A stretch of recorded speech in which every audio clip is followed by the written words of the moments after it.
हार्दं स्वागतम्। अद्य वयं सिद्धान्तकौमुद्याः संज्ञाप्रकरणे येन विधिस्तदन्तस्य इति सूत्रं पठामः। तर्हि सूत्रस्य पदच्छेदः येन विधिः तदन्तस्य। त्रीणि पदानि सन्ति, त्रिपदात्मकं सूत्रम्। तत्र येन तृतीया विभक्ति एकवचनं, विधिः प्रथमा विभक्ति एकवचनं, तदन्तस्य इति षष्ठी विभक्तिः एकवचनं। वदति तदन्तस्य इत्यत्र विग्रहः सः अन्ते यस्य तदन्तः, तत्शब्दः खलु, तत् प्लस् अन्तः तदन्तः, तस्य तदन्तस्य षष्ठी तत्पुरुष न, अत्र सः अन्ते यस्य। तर्हि अत्र तदन्त शब्दस्य षष्ठी विभक्तौ तदन्तस्य इति रूपं भवति। तर्हि किं वदति वृत्ति पश्यतु।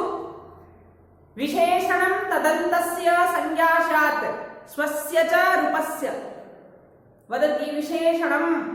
तर्हि येन विधिः विधीयते इति विधिः, येन विधानं भवति, येन विधीयते नाम येन विशेषणेन विधानं भवति सः नाम तत् तदन्तस्य बोधकः स्यात्। ये वृत्ति को देखने के बाद थोड़ा सूत्र जो है कि कष्ट जैसा, मतलब कठिन जैसा महसूस होता है, लेकिन ये ऐसा कुछ नहीं है। ये केवल संज्ञा सूत्र है। बोल रहा है कि भाई अगर कोई विशेषण पद से या कोई भी पद से आप किसी का विधान कर रहे हैं तो उस पद से जिससे विधान हो रहा है वह उसका और उस अंत वाले पद का भी ग्रहण होगा। एक उदाहरण देता हूं, आपको समझ में आ जाएगा। जैसे एक सूत्र है अचोयत, अचोयत। तो अचोयत क्या कर रहा है कि अजंत मतलब अच से यत प्रत्यय लगेगा, लेकिन अच अभी यहाँ अच केवल अच का ग्रहण नहीं करेगा। ये किसका ग्रहण करेगा? अच अन्ते यस्य मतलब अजंत, जितने भी अजंत धातु होंगे तो उनमें योग्यतार्थ में हम यत प्रत्यय लगा सकते हैं, नी पा घ्रा जैसे। और यहाँ अच से अजंत का ग्रहण हुआ। उसी प्रकार एक सूत्र है रिहलो रणियत, रणियत हलो, वहां हल कैसे विधान होता है ण्यत प्रत्यय, तो मतलब उसका होगा हलंत, हल से हलंत का ग्रहण होगा। मतलब ये कह रहा है कि अगर इस पद से आप विधान कर रहे हैं कुछ, इससे विधान अगर हो रहा है तो ये पद जिसके अंत में हो उसका भी आप ग्रहण करेंगे। और एक सूत्र है एरच। तो एरच क्या कह रहा है कि ए है अच, अगर इसको पदच्छेद करके क्या होगा? ए है अच। तो एठी ए कोण न ई इत्यस्य षष्ठी एकवचने ए है, यथा हरि हरे है, रवि रवे है, ई ए है। मतलब ईकार से ईकार का क्या होगा? अच प्रत्यय विधान होगा। ए है अच, तो ईकार मतलब यहाँ इकारांत की ग्रहण होगा। यही यहाँ ई का ही ग्रहण किया है, लेकिन ईकार से अगर अच प्रत्यय का विधान हो रहा है तो यहाँ इकारांत मतलब ईकार जिसके अंत में है इसका ग्रहण हम करेंगे। तो इकारांत धातु से हम अच प्रत्यय लगा सकते हैं। तो जी जय धातु है तो जी से अच लगेगा तो जय बनेगा। जैसे भी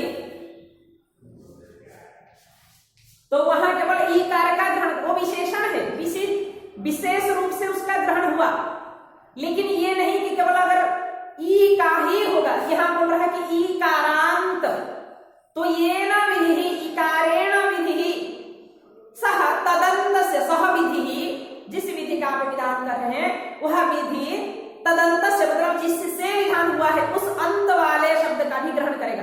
अभी एरच में ई से अच का विधान हुआ, तो ये जो अच विधि हुआ ये किससे होगा? ई से और इकारांत से भी। तो ई से तो हम कर सकते हैं, ई धातु है, ईणि गतौ धातु, अच लगा, चकार के हलंत्यम से ईत संज्ञा, तस्य लोपः, लोप हो गया, ई और अ। अभी ये शेष प्रत्यय है, कित गित, ईत णित शेष प्रत्यय, कित गित प्रत्यय नहीं है, ईत णित प्रत्यय भी नहीं है, कित गित ईत णित भिन्न प्रत्यय है। तो यहाँ अंत में इक है, तो सार्वधातुक आर्ध धातु प्रयोग से क्या हो जाएगा, गुण हो जाएगा, तो ई को हो जाएगा अय, ए, ई का गुण हो जाएगा ए, और ए प्लस अ, तो एचो अयवायावः से ए के स्थान पर हो जाएगा अय, अय प्लस अ, शब्द बनेगा अयः। उसी प्रकार हम जी से भी लगा सकते हैं। अभी देखो जी में ई का ग्रहण कहां गया, एरच सूत्र में ईकार से अच प्रत्यय लगा, बोलो, लेकिन ईकार से विधान हो रहा है ना, तो ये सूत्र का कहना है कि ये न विधि तदन्तस्य से ईकारांत शब्द का भी ग्रहण होगा। तो ईकारांत धातु जी, अभी जी जो धातु है इसके अंत में ई है, ज प्लस ई, अभी जी प्लस अच हो जाएगा। तो उसी प्रकार अच का चकारस्य हलन्त्यम इति सूत्रेण इत्संज्ञा तस्य लोपः जी इत्यस्य सार्वधातुक अर्धधातुक इत्यनेन गुणः, तर्हि जकारस्य जे प्लस अ, अंतिमे जे इत्यस्य एचो यवायावः जय प्लस अ, जयः। तो इस प्रकार हम येन विधि तदन्तस्य से जिससे हम विधान करेंगे विधि की, उस विधि उस अंत वाले शब्द का ग्रहण कर रहा है। यहां पर हम विचार कर सकते हैं, एक वार्तिक क्या रहा है, समास प्रत्यय विधौ प्रतिषेधः, ये वार्तिक है। क्या कह रहा है कि समास में और प्रत्यय विधि में, यहां प्रत्यय विधि मतलब तद्धित में हम इस सूत्र का ग्रहण नहीं कर सकते। तो ये सूत्र से क्या हो जाएगा, जैसे इसका निषेध हो जाएगा, प्रतिषेधः, कुत्र प्रतिषेधः, समास प्रत्यय विधौ। अभी समास का एक उदाहरण देता हूं, एक सूत्र है द्वितीया श्रिता श्रीत पतित गता व्यस्त प्राप्तापन्नैः, श्रितादि शब्द से, द्वितीयांत श्रितादि शब्द से, द्वितीयांत पद श्रित इत्यादि शब्द से समस्त होगा। तो जैसे द्वितीयांत में होगा कृष्ण, कृष्णम श्रितः, थोड़ा ध्यान से सुनिए, कृष्णम श्रितः, तो समस्त पद हो जाएगा कृष्ण श्रितः। अभी येन विधि तदन्तस्य सूत्र से अगर हम इसका भी विधान करेंगे, इस समास का भी ग्रहण करेंगे, तो श्रित पद से द्वितीयांत का समस्त हो रहा है। मैं बोलूंगा भाई, जैसे आप एरच से ईकारांत का ग्रहण किए, तो श्रित से श्रित अंत वाले शब्द का भी ग्रहण करो, तो ऐसा नहीं होगा, समास में ऐसा नहीं होगा। उदाहरण जैसे कृष्णम परमश्रितः, अगर श्रित के बाद हम परमश्रित लगाएंगे तो यहां तो श्रित अंत में है, लेकिन समास नहीं होगा, समास में अंत का ग्रहण नहीं होगा, ये न विधि तदन्तस्य सूत्र का प्रवर्तन नहीं होगा। और एक तद्धित में भी उसी प्रकार है, जैसे नडादिभ्यः फक्,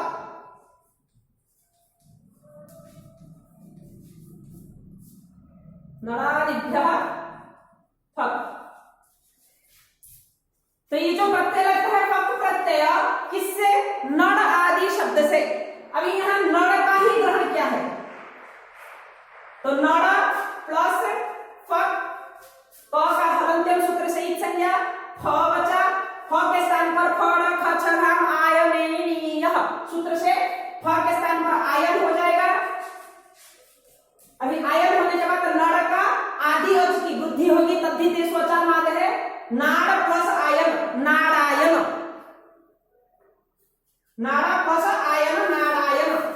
लेकिन अभी यहां नड़ का ग्रहण किया है, नड़ से हम तद्धित प्रत्यय फक् का विधान कर रहे हैं, तो ये ना नड़ से विधान हो रहा है, तो नड़ंत का का ग्रहण नहीं होगा। अभी नड़ से तो फक लगेगा, लेकिन जब सूत्र नड़ कर देंगे, सूत्र नड़,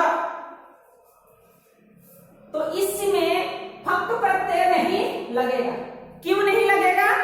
क्योंकि सूत्र ने केवल नड़ का ग्रहण किया, सूत्र नड़ का नहीं। अगर कोई बुद्धिमान बच्चा सोचेगा भाई यहाँ ये विधि तदंत से मैं नड़ंत का भी ग्रहण कर दूंगा, लेकिन ऐसा नहीं होगा। समझ में आया? तो मैं आशा करता हूं ये न विधि तदंत से ये सूत्र आपको समझ में आया होगा। अभी आगे भी वृत्ति में लिख रहा है उगित ग्रहण वर्जम, यहाँ उगित का ग्रहण नहीं होगा। उगित को छोड़ के तो कु चूटू तूपू जो उगित है तो उनका ग्रहण ये न विधि तदंत सूत्र से नहीं हो रहा है। उड़िया भाषा रे थोड़ा उड़िया भाषा में बोलना चाहता हूं। उड़िया में जो बच्चे पढ़ते हैं ये जो सूत्रटी आमे जहा द्वारा जहा को निमित्त मानिकी किछि विधान करू तो ताहार अंतर ग्रहण होगा। जेमिति अचो यतरे अचरही यत प्रत्यय लागिबो कहला तो अजंत धातुर ग्रहण हो। एरचरे ईर एच अच प्रत्यय लागिबो कहला तो एठी हमें ई कारांतर ग्रहण करिबा, कहीं ना ई द्वारा अचर विधान हैला तो ईर ई कारांत से ग्रहण हो। किंतु समास रे किबा तद्धित रे यार ग्रहण हबा नाही, सेति समास प्रत्यय विधौ प्रतिषेध लिखाय। तो समास रे कोन होची? जेमिति द्वितीय श्रिता श्रित पतित सूत्र रे श्रित पद इत्यादि द्वितीयांत सहित समस्त हेबे, किंतु जदि जने परमश्रित लगेबा तो श्रित अंतरे अछि किंतु ताहार समास हबा नाही।